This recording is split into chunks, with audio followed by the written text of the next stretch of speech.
What is up, guys, and welcome back to another video, and welcome to my long-awaited second career mode series of FIFA 20. Now, I have ummed and ahed over this for a long time, but we have nailed down the team, and I was thinking we're gonna go big dog, so we have gone and picked up the side that in real life have just got a new manager in Ian Holloway, but for now, we're going to be taking them over as Rossi. After our success with Chelsea and England, this is Grimsby Town. In real life, they sit 21st in League 2 and may not even be in next year's game. But our goal is to take them back. Well, I say take them back. They've never really got up to the big dog heights, but our goal is to change all that. This is going to be a fast-paced series for you guys. Live gameplay, commentary gameplay, huge transfers, the lot is all going to be here. No twist challenges in this one, just pure can we do the business. 3 months at a time, 2 episodes per week. I hope you guys do enjoy. Also, go check out my thanks to the end of the decade video. I absolutely love making that, and if you haven't seen that already, it's absolutely brilliant, if I do say so myself. Other than that, let's get right into it and take a look at the team. Now, as you probably know, we're starting off in League 2 with a pretty basic side, to be honest. This is the team that we are kicking off with. As you can see, we'll start off with the goalkeeper. In goal, we've got McKeown, who's actually our highest rated player at the moment in the side. Looks pretty solid, and I reckon we'll stick with him for at least season 1 in terms of like where we need to improve, judging off of budget and players we have so far. Then centre backs, probably some players need to work on. But Davis and Omen, both decent ages, but their pace just really puts me off with these two lads. Then right back, we've got Hendry, looks pretty solid. Left back is Ring, again looks solid. Left mid is going to be a main focus point, I think. Rose is not quite good enough, I would say so myself. Cook is also another position, he's not really a camp, he's kind of playing there. Heston Hathel looks solid. Hewitt as well. So kind of that 3, the left wing, cam, right wing, is where we're really focusing in this first season. But also, if you do enjoy it, do go drop us up if you haven't already. I'm trying to hit, let's call it 2,000 by the end of 2020. So yeah, go drop us up if you haven't already. But Green is our striker, and Ogbu the other one there, looking pretty strong. In terms of the bench, not a heck of a lot of dead. Gibson and Robson are both on loan, so they'll be leaving at, I believe, the halfway stage of the season, actually, in fact. But yeah, let's get into it, get some transfers done, and dive into some gameplay. Here we are then, time to dive into the transfers.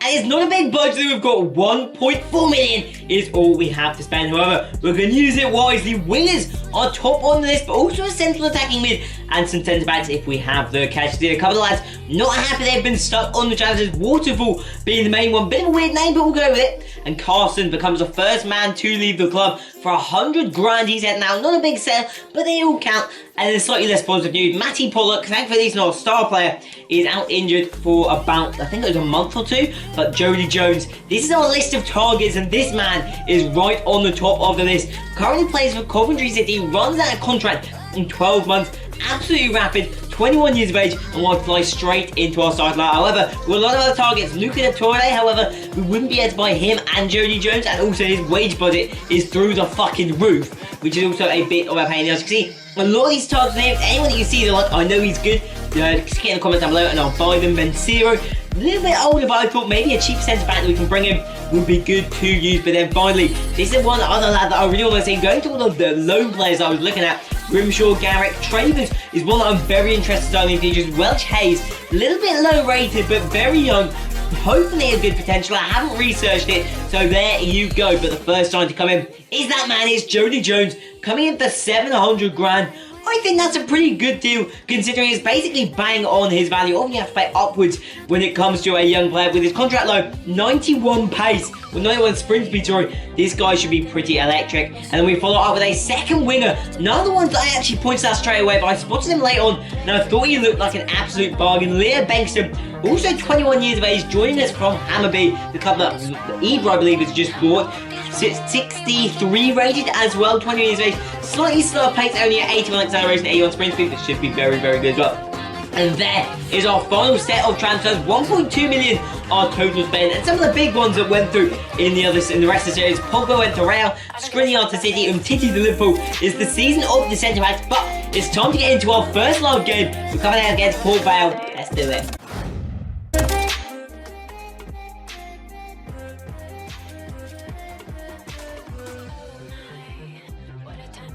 So here we are back for our second game of the episode, and we're in the cup right now. It's the first round, I believe, of the leasing.com trophy.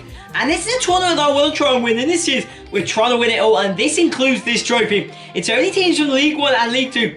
And Fleetwood they're as tough as it gets, I reckon. If we can win this game, we're sitting in damn good stats. Take a quick look at and then get into it. And then in terms of the players, we've got Jody Jones and Bengtsson, our first gains for the club. This should be very, very exciting. Really. Ogbu and Green, the striker duo as well. Hessenfelder, I'm very excited to get into this match. Probably not, but it's good to think. It's nice to think. And they've got to do a bit of play here. This is very nice. Are they going to score straight for the off? They might. It's a good stop from McCune. This man's going to keep us in this game. I guarantee it. And Ogbu sees the ball. And that's a lovely pass. Jody Jones is in behind the Fleetwood Town defence here. Jody Jones. He can cut it back. There's a man. Back heel. Cook. The finish wasn't on. Well, Portsmouth obviously will recognise all of the players, I'd assume. Maybe one or two with their new signs. But Sunderland, I think. Fleetwood, though. They're a top team. And have a chance here off the post. We're fortunate. We're fortunate. Harry Davis isn't. But Green, bit of pace. And we found Cook. And Cook could play this one down the line. Bengtsson. And I can see Ogbu. Ogbu cuts it inside. Ogbu! Ogbu sticks it home. That's what you like to see, lads. Just before half-time, we strike before the break. And this man, watch out for this man right here, Ogbu. He's going to be critical. And then the first half, 1-0 up.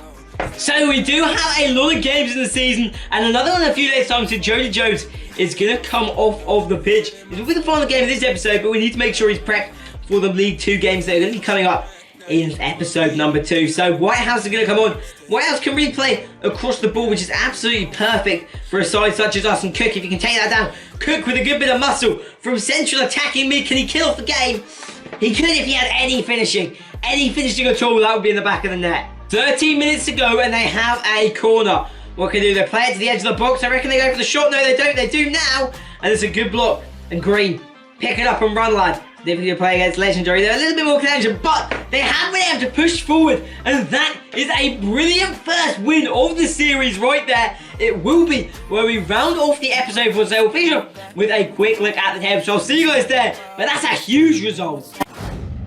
So after that result against Port Vale, we are headed out to Macclesfield. This should be a very interesting game. They're not a top side in the league, but League 2, known for having sides that can fluctuate from top to bottom.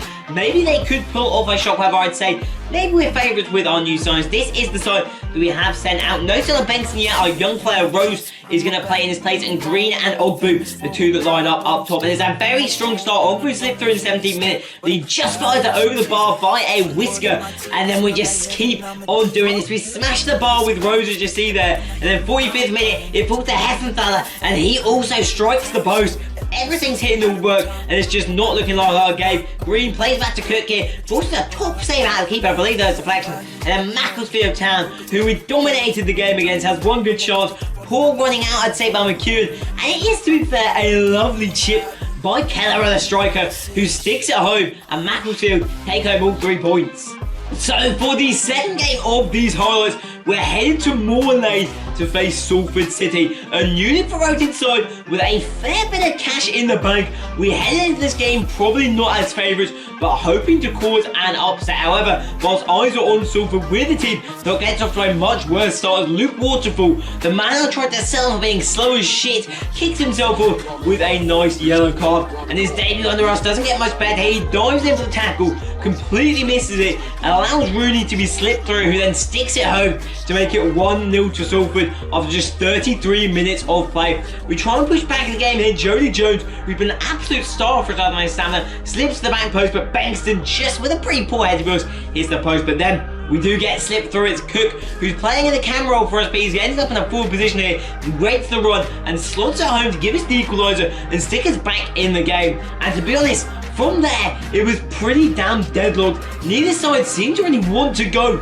for the winning goal. And I think the best chance of the game came in the 75th minute, a corner for Salford.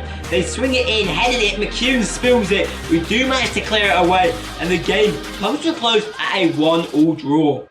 And the third and final game of these highlights, we're coming up against a South Coast side in Exeter City, really travelling up and down the country. In today's episode, it's going to be an interesting match on a couple more games. We're hoping to get back on for Exeter with Lee Martin have a good effort, but it's us that kicks off strong. Leo Bengtsson gets his first ball into the box. Ogbu bangs it in with his head once again, and we take an early lead in the 24th minute. But we don't rest on our laurels. No, we don't. Straight back in it, 28th minute, and Cook makes it 2-0. He's scored in back-to-back games just now. As the first half closes out, we're feeling pretty damn comfy. However, they do knock us down a peg. Second half, little bit of sloppy defending in there. Defenders went to sleep, and they've managed to make it 2-1. It's that Manly Martin again. However, we went into prime shithouse mode from then on. At least 6 in defence at all times. Not taking any risks. Want to bring the 3 points home. And I've got to say, it worked beautifully. Stopped them from getting any attacks in, and we took home all 3 points. And so as we come to the end of today's episode, here you can see the final table after 11 matches. We're sitting dead centre, which I think is a pretty good start considering the rule of Grimsby sit in 21st position in the league with a new manager coming in. 15 points from the first 11 games is a pretty strong start. The playoffs are only 4 points away, so there's definitely time for us to catch up, push on and get into those top positions. That is the goal for this season. Get out of League 2. In terms of the bottom tier, I think it's Leyton Orient and Cambridge United currently occupy the 2 relegation spots with 8 and 9 defeats to their name. The only other thing to look at for today's episode is the top scorers. Tom Pope leads the line. None of our men in the top 8 as of yet, but hopefully we can get a few of them up there in the end of the season. But I hope you guys have enjoyed the video. And this boy is huge appreciate it. I've never done a huge RTG on this before, so any support would be absolutely insane. Other than that, thank you for all the support in the new year. I'll see you next time. Peace.